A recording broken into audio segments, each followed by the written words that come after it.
To disassemble your Ukai Rowboat, start by pushing in the locking pin to release the connecting bolt and remove the paddles. Pressing the snap button, pull the two halves of the paddles apart. Remove the adjustable seat, which can be flattened by closing the two ends together all the way, then opening completely. Following that, unbuckle all fastening bands to disconnect the three boat sections.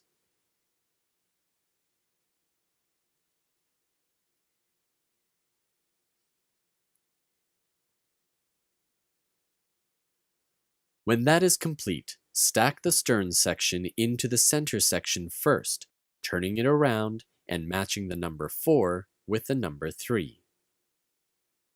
Then take the bow and stack it directly inside the stern, matching the number 1 with the number 4.